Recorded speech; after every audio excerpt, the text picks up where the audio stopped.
Hey friends, how the devil are you? I hope you're all well. Welcome back to Circular Motion. Thanks for joining me. If you're new, please hit the subscribe button. That would be absolutely amazing. And hit the like button. And don't forget to smash my notification bell with those tickling fingers. That would be just absolutely fantastic. And as always, I welcome comments, good or bad. You know, if you want to correct me, I'm very grateful for that. If you want to recommend something for me, that is also amazing. And yeah, just your general thoughts and opinions. What would you like to see? You know, just communicate, friends. Anyway, I'm going to crack on. I've got some 7-inch delights to share with you today. 10 singles. Again, these are all from my dad's collection. And there are some beauts in here, and I'm going to crack straight on because I don't like to waffle on, and we all know that's not true. So yeah, 10 singles to go through, and starting with Judy Clay and William Bell, Private Number, with Love-itis on the other side. Now I'm not sure which is the A side.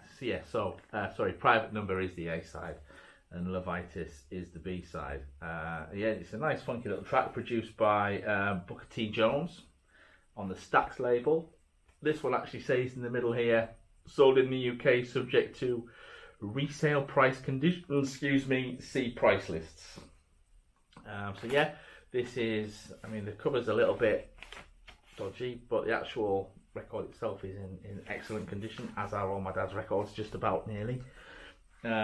Really nice. It reached number 8 in the UK charts, and that's an original 1968 pressing. Moving on swiftly, a good old bit of Thin Lizzy. This is Killer on the Loose with a B-side of Don't Play Around. Both tracks are excellent. Both, this pressing, it sounds phenomenal when you put it on, and it just about like knocks you over. Again, I put everything I play all at the same volume to try and gauge the difference between everything. So yeah, that was quite cool. It really does kind of rock out. It's Lizzy 1. It's on the Vertigo label. This is an original 1980 pressing. Killer on the Loose is controversially all about the Yorkshire Ripper. For those of you that don't know, he was a nasty gentleman called Peter Sutcliffe that gave beards and ball peen hammers a bad name back in the 80s. So yeah, back in the late 70s, early 80s. He's now dead. And that's that. So yeah, Don't Play Around, written by Gorham and Lizzy on the B-side, which is a decent track.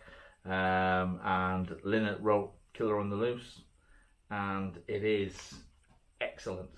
This reached number 10 in the UK charts. Then we've got, how do I pronounce this lady's name? Maria Muldaur. And it is Midnight at the Oasis, which is an odd choice of record to find in my dad's collection. On the Reprise label, I think I've got quite a lot of, more Reprise than anything else at the moment, in terms of just general pressings. Nice enough, not my cup of tea, but you know, it's a nice little slice of musical history. This is an original 74. I didn't realise it was as old as that. It's a song I've always known. And I thought it was, you know, if you just stopped me on the street and said, when was Midnight at the Oasis released, I would have said, oh, probably in the 80s, but yeah, 1974. And this is obviously an original copy. It reached number 21. And it's her best known hit. She had quite a lot of records out, but apparently that is her best known hit. I wonder whether she would be classed as a one-hit wonder. I don't know if anyone can name me any other records that she had out, any other sort of singles or whatever. That would be amazing if you would leave me a comment down below just to tell me. So yeah, number 21 in the UK. Next we have Fairweather. So this is on the RCA Victor label, Fairweather, and I think this is Andy Fairweather Low. Haven't I Tried to Be a Good Man? And The other side is Natural Sinner. I think Natural Sinner might be the A side. Again, I can't tell. RCA 1977, which is weird because it was released in 1970, and the band Fairweather split 2 years after this was released. I don't think they had like massive success, and I was familiar with the name Andy Fairweather Low, and I know he was in another band, and I can't remember for the life of me what band he was in. So again, if you can remember, just drop me a little link, drop me a little comment down below, sorry, and school me, per favor. Moving on, number 5, so that hit number 6 in the UK, by the way.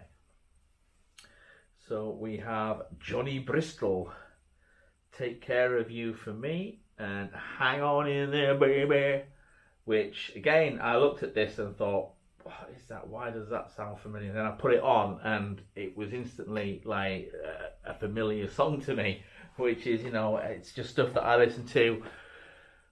I mean, the radio was a big part. Radio and music was a big part of I remember just in my childhood, I remember listening to a lot of music. Just generally, there was either the radio, I remember listening to the radio, I remember my dad playing records up in his bedroom. I remember having to watch Old Grey Whistle Test, having to watch Pop Quiz, stuff like that. So yeah, it was always, you know, looking back, I was quite fortunate that I was brought up in such a musical household. So this is a song that I'm very familiar with. This is an original 74 pressing, and it reached number 3 in the UK charts on the MGM label. It's got that really cool kind of MGM label there, the two-tone with the lion's head on it, which is brilliant. Yeah, that's all there is to say, really. Next, we've got Billy Joel, She's Always a Woman, and Everybody Has a Dream. And out of all the singles here, this is probably my least favourite out of this crop. Yeah, again, if you're watching, Dad, and if you can actually just drop me a message just to let me know so I can get back to these good folks as to why, when you've got all these really great records, you've got this, which is a bit of a dud. I'd never even heard of it, and this is a 1978 release, and I thought, I've never heard of it. And you know, Billy Joel was quite popular, and the reason I never heard of it was because it only got to number 53 in the UK chart, so that's probably why. So yeah, this was, you know, a bit of a, if this was like the old, what is it, Jukebox Jury, that would be a miss for me, definitely. Then we have the Mighty Cream. So we've got Badge on one side and What a Bring Down on the B side. So the B side's written by Ginger Baker, obviously, and then we've got, I can't read that, Eric Clapton and George Harrison. So George Harrison co-wrote this. So Badge is actually called Badge because Clapton couldn't read Harrison's handwritten notes, and he thought it said Badge when actually he'd written Bridge. So he thought, yeah, Badge, we'll just call it Badge. Apparently that's how the story goes, how it got its name. It's a great track. It's a great sounding single. This, you know, the earlier you go, the better stuff seems to sound on 7-inch. 70s and 60s, the records just absolutely kill. The sound, definition, everything, it just leaps out at you. And it baffles me. It does. I know how records work, but it baffles me that you can get that level of sound coming out. There was one I played last week, it was that loud, it was actually distorted. It was like, I was thinking, how can that be? How can that be from something so small and innocuous? But yeah, that's brilliant. That reached number 18 in the UK. So yeah, fantastic. Next, we have Mr. Slowhand himself, Mr. Eric Clapton. So we've got Easy Now on the B side, I think. After Midnight, which is a JJ Cale song, as the A side. On the Polydor label, and does it say throat music? Bizarrely, this reached only number 99 in the UK charts. This was released in 1970. Again, it sounds amazing. It does sound so good. Way better than these small records have any right to. You know, and the thing about listening to music is it gives me goosebumps. If I listen to some stuff, it evokes emotion, and that's great. And sometimes I don't get that listening to streaming. It's a usual thing where you know something's coming up and you get that anticipation, but some of these tracks I'm listening to, and I've never heard them before. If I have, I don't remember them. Some of them I have, obviously, like I've already said. But stuff like this, I haven't listened to it. But you listen to it, and it just hits you right. You know, it does. It just hits you in a way, and you can't. I was going to say you can't buy that, but you can buy that, obviously, because my dad bought that. Anyway, now we move on to. This was quite a cool find, actually. This made me smile. Mothers of Invention. Goddamn Mothers of Invention. With Tears Began to Fall. And on the B side, we've got Junior Mint's Boogie. And so, this is apparently, it's live, apparently, and it's the Weenie Beanie lineup. My friend Carl, who is an absolute Frank Zappa nut, he absolutely adores him. I think he probably has, I don't know for definite, but I'm guessing he's got just about everything that Frank Zappa's ever released, and he's a mine of information. And this lineup played with Frank until he got pushed off stage and broke his leg, apparently. But yeah, so this is just absolutely phenomenal. It sounds phenomenal. And it's just so something that's so. I never thought I'd actually have, you know, an original Frank Zappa Mothers of Invention single ever. So it is really good. So get it. Apparently, this pressing, the Junior Mint's Boogie, just cuts off at the end. It does just cut off at the end, and that's peculiar to the European version, I think, if I'm not mistaken. I did read something about it, but I didn't write any notes of it, and I didn't also put what position it got to in the UK charts, but it was released in 1971, and that is an original pressing, and it is in practically mint condition.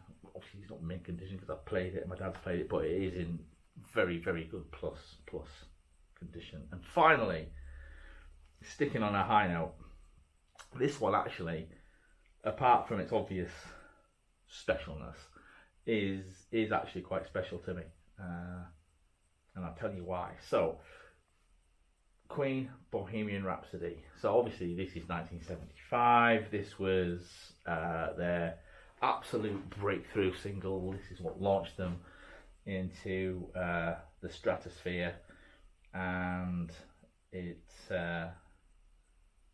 enabled Roger Taylor, the drummer, to buy his first house because he had the B-side, I'm in Love With My Car. And he played that on his tour last year and absolutely smashed it out of the park. And yeah, so this single, I remember, I can't remember it would have been after this was released, obviously, so I'm guessing it was 76. So I would have been about 9. And I remember being ill, and I remember being confined to bed, and as it was, I don't know why, but I was in my parents' bed. And my dad's turntable and Hampton speakers and his record collection were in there, and I just kept pestering my mum, and my mum had to keep coming up, and she just had to keep putting this on over and over and over again.